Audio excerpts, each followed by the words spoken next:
Hi everyone, it's Mana of Santos. Welcome back to another steak rating video. Today I wanted to share with you guys about a recent experience that I had setting up for my very first market. So I had a booth, I was displaying my brand, selling products, and I learned so much through this experience that I thought I'd film this video, just talk about the 10 different things that I learned. So hopefully this will be helpful for you guys if you're setting up for your first market.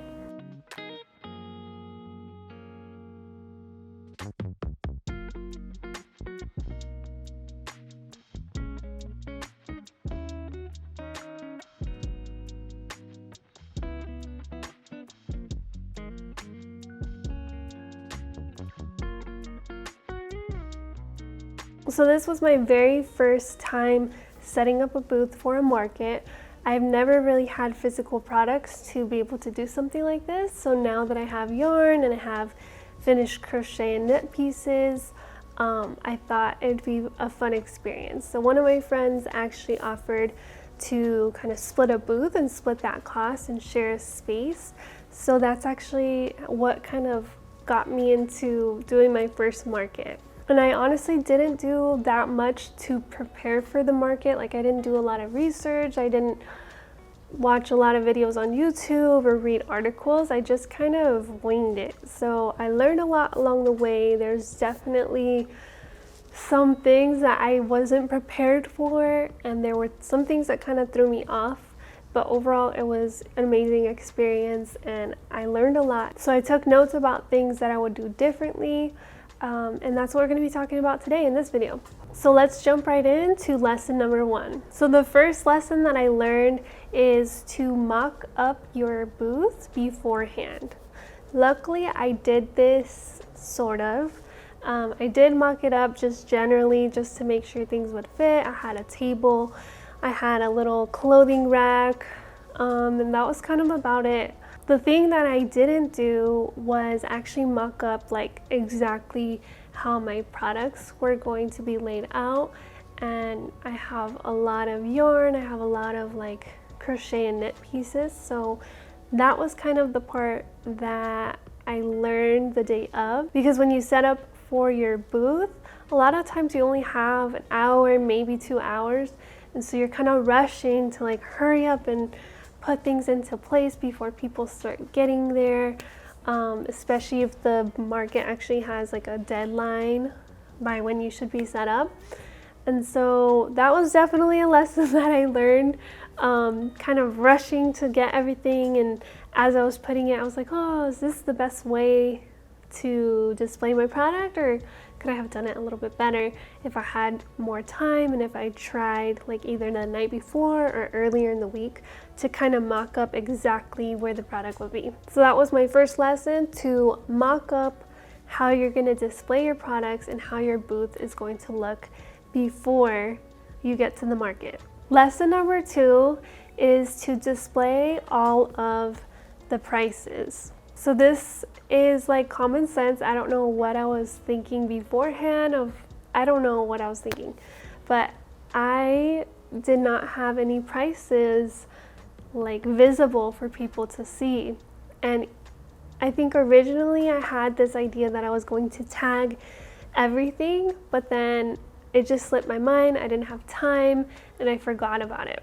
And I feel like it would have helped me so much to have things priced out where people could visibly see it, because if you think about it, not everybody's going to have like the confidence to ask, hey, how much does this cost?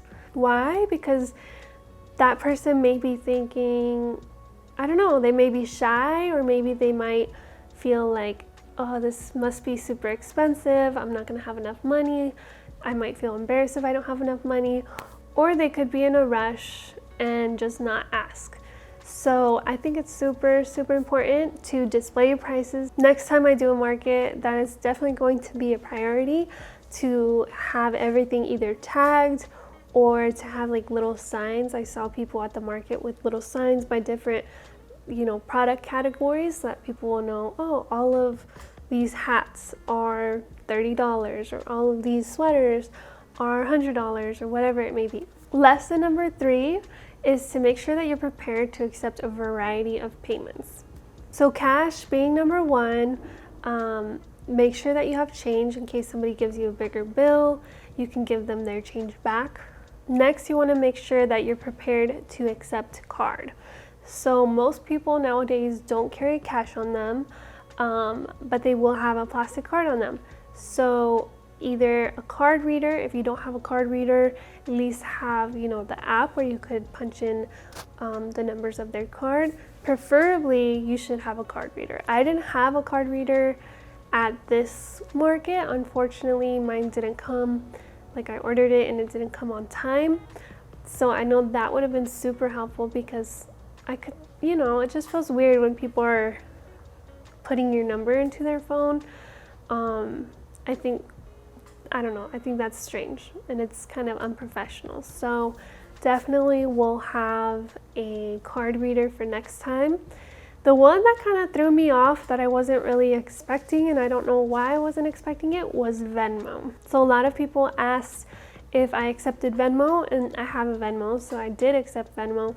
But it would have been nice to have like a printout of the Venmo like little QR code, because I was kind of struggling getting it on my phone and it was taking time, and there's people and they have places to go, so it would have been nice to have a printout. So if you can, print that out ahead of time. Lesson number 4 is to make sure that you display your brand name and your brand logo. So that's common sense, right? You want to embody your brand, you want to display your brand as best as possible. But unfortunately, at this market, I did not do the best job at that, because beforehand I had this idea I was going to make this sign out of like wire and covering it with tubing, so that it would be like this fabric covered wire sign. And I was doing it up until the morning of the event, and it just did not work out. It didn't look good. It didn't come out the way that I envisioned it.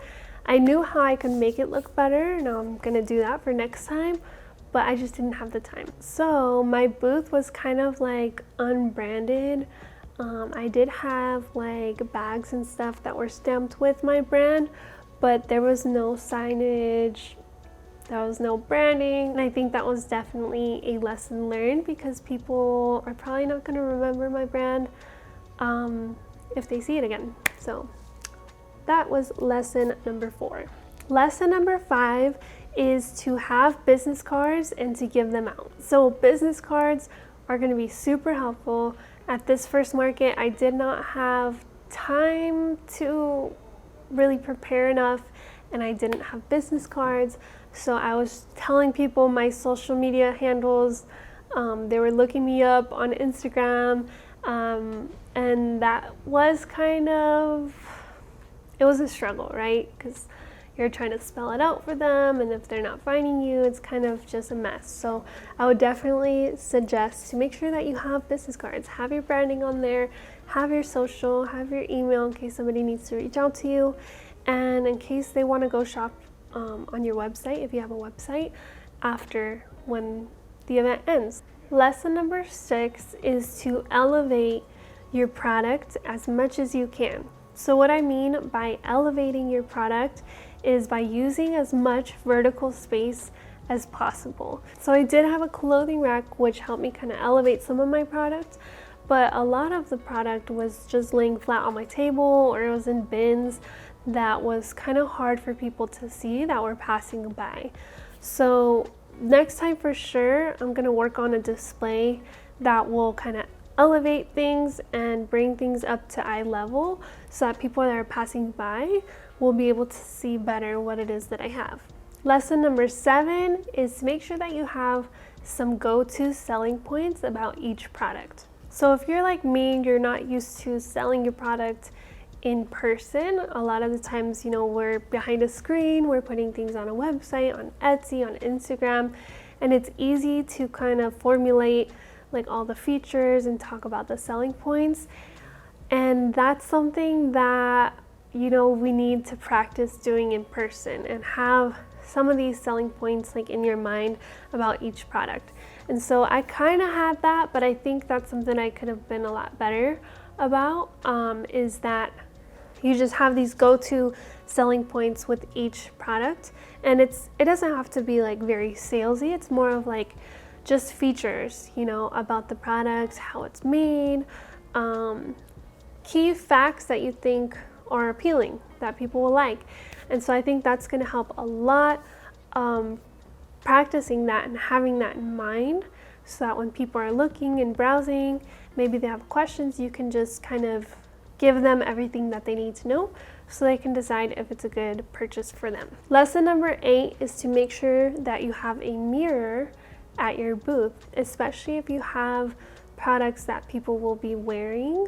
I think it's pretty important. I don't know why I didn't think about having a mirror, because in my case, I didn't bring a mirror, and some people wanted to like try on the hats and stuff, and I was showing them like on my phone. I was doing the selfie mode on my phone so that they could see themselves. So it's not very professional, right? Not having a mirror. So if you have a mirror, even if it's a small mirror, that would be super, super helpful. Lesson number 9 is to make sure that you have somebody there to help you unload, set up your booth, and then pack it back up again. So in my case, I did have somebody to help me unload. I kind of set up things by myself, but then I also had my husband to help me pick it back up and break it down and put it back into our car.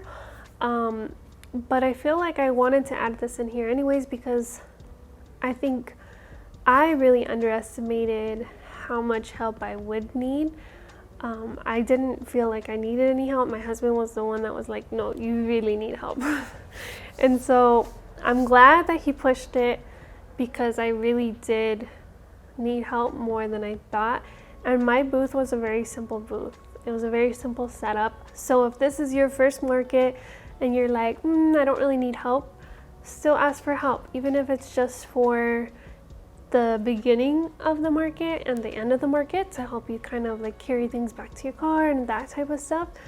Ask for help, see if a friend will come, a significant other, family member, whatever it may be, because you're probably going to need help. And the last lesson I have for you guys is to make sure that you greet everybody, say hi to every single person that passes your booth or that makes eye contact with you, or even if they don't, if they come into your area, say hi to them and just be you. So I think leading up to this market, I was getting a little nervous. I felt like, I don't know, are people gonna like me? Am I gonna make a good impression? And I think that was a good lesson for me to learn, because I said hi to every single person. At first I was a little tense, I was a little nervous, but as the market went on, that's when it really just kind of dawned on me, like, oh, just be you. You know, like, these people are human just like you. So just show up as you, kind of let go of any expectations that you have about how you should be or how you should approach people, and just be present in the moment, and just talk to people. Like, you don't really have to be salesy. You don't have to, when I said before that you should have selling points, I mean, like, you should just have key points that you can talk about, to give people more information so that they can decide if this is a good purchase for them. I think a lot of us have this idea of sales. I know, for example, for me, I have this weird feeling towards selling. I think somewhere down the line I got a bad idea of what sales should be like. And so I think this market really reminded me that sales is just presenting your brand. It's just presenting the message. It's presenting what your products are about. And there's really no reason to feel weird about it, because people are there to shop, right? Like, people come to these events to look around and to learn about brands and to see different products, to see if they want to buy it. So there's no reason to feel weird about it. Just be you, say hi to everybody, and just enjoy it. Just be present, and the sales will come. And that's exactly what happened at this market. And I think that's why it was such a good experience, because it reminded me that the idea that I have about who I need to be in order to be a businesswoman, or to have a brand, or to have a small business, is kind of false, right? Like, I can just be me, and I can have products, and I can have this brand. And that's what it means to have a small business, and that's what it means to be a businesswoman. I don't have to take on somebody else's definition of what that would be. Hopefully that's helpful to you guys.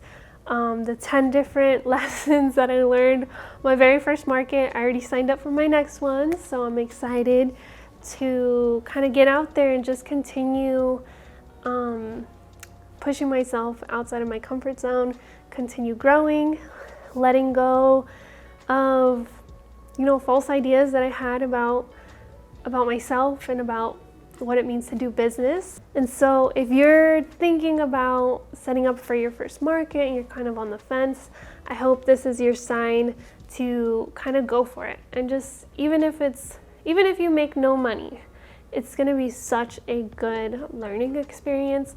You're going to get pushed out of your comfort zone and hopefully have a great time. Hopefully you just enjoy it. You're present and you just enjoy the experience. So I know for me, I didn't have a lot of expectations when it came to how much money I was going to make, because I had no idea who was going to be there or if my products were going to be very niche. But I ended up making a good return on what I paid. And I learned so much, and I just had a great experience. So that's about it for this video. Hope you guys enjoyed it. If you stuck around this long, let me know if this is going to be your first market, if you're thinking about doing a market, if you have done a market but now you're starting it back up again. Let me know in the comments. Leave your website if you have one, or your IG, so I can take a look at what you do and your brand and your product. So I'm excited to see what you guys are up to. Stay creating, and I will see you guys on the next video. Bye.